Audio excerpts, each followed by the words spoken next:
Good day and welcome to Corporate Access. I'm David Rademacher. A common theme for big industries this year is to put emphasis on climate change and just transition.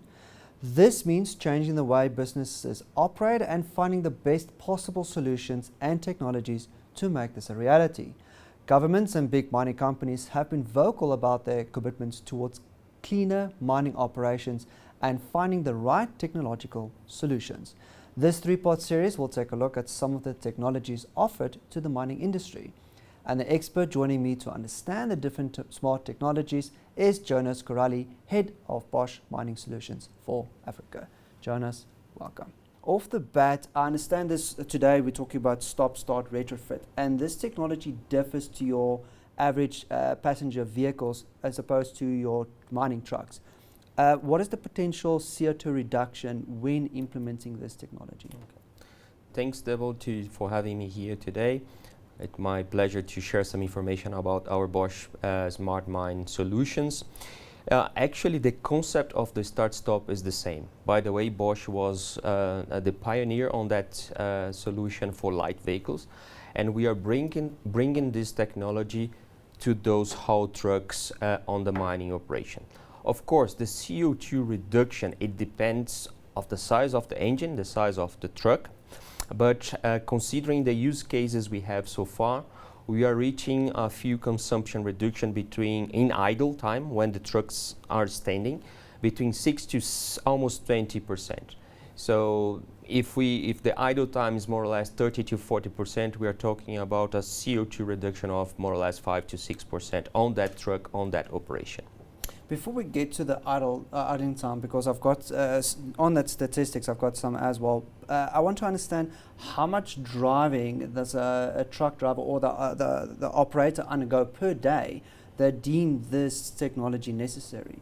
Actually, the operation and the mining operation works 24/7. So, and this is the main resource to output the minerals from the pit to the process plant. So they work normally in 3 shifts, so more or less 20 hours driving. So of course three different drivers, and but more important than that, or also important, is this idle time that the trucks are standing, because there are some situations that the truck cannot switch off the engine because of safety conditions, loading, and etc.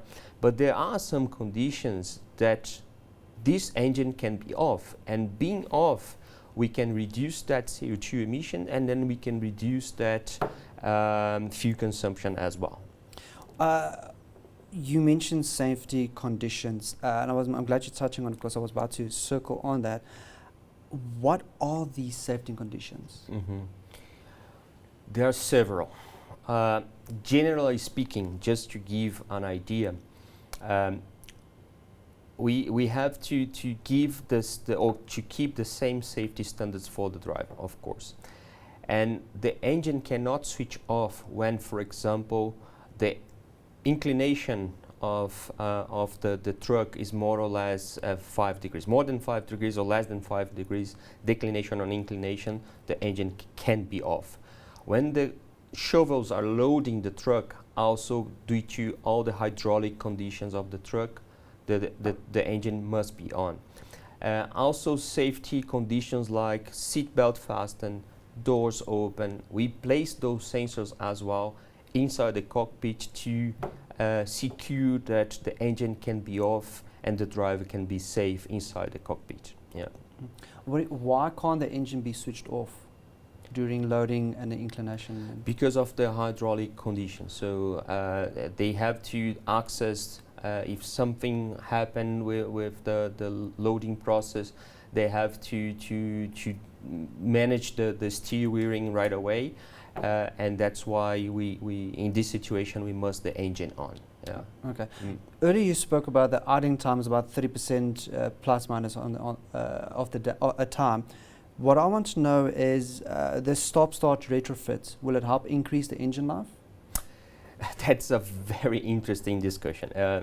Just to give you a background by when we start the development of this solution, actually we we start this discussion with a mining plant in Chile, and together with us, they brought to the table our OEM as well as our engine specialist. And after we designed the concept, we did the MVP, we did the proof of concept, the statement of this engine specialist was that the start-stop not even won't jeopardize the engine itself, but also since the idle time is quite tough for the engine, the lifespan of this engine can be extended.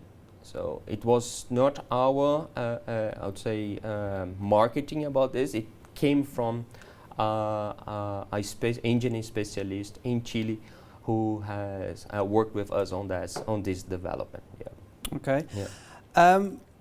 Bosch can customize or adapt the system per customer requirement. Is that correct? Yes. How?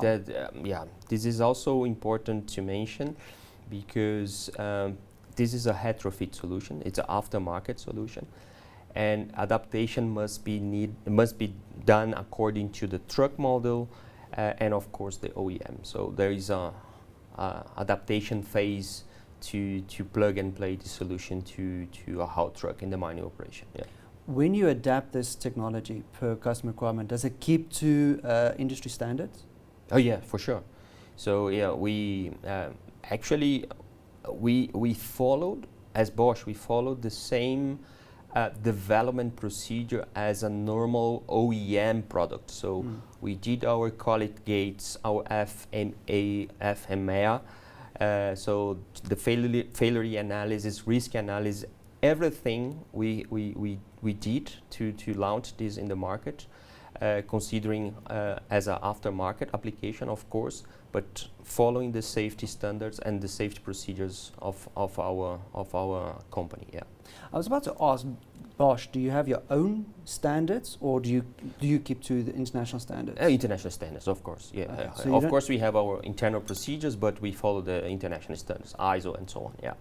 And this OEM market part, do you source it locally, or do you import from global?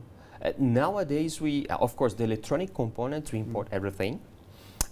We build up the product itself and the kit. We sell like a kit that you just plug and play on the truck. Nowadays, we are building this kit in Brazil.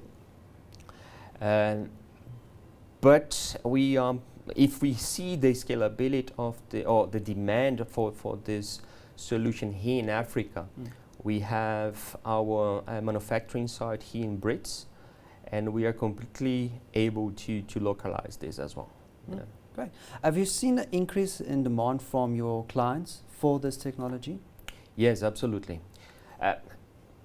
Just also to give you a background, because first of all, when we started this in 2017, all the mines were looking for sustainability or sustainable operations.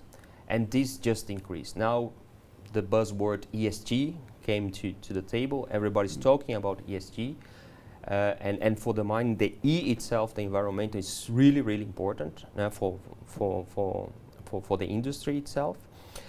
And the diesel, and by the way, the mining, if I'm not mistaken, is responsible for more or less 4 to 7% of total greenhouse gas emission in the world. And on top of that, or inside that, so the diesel is responsible for 30 to 35% of the total energy consumption inside the mining operation. And we know the geopolitical situation as well now, regarding the oil prices and so on. So that's, I'm just giving you a background. That's why we see now a lot of inquiries for this application, not only here in South Africa, but Latin America and even Asia as well. Yeah. So this is the springboard that started this innovation, this carbon emission and the reduction of carbon emission that you are aiming to.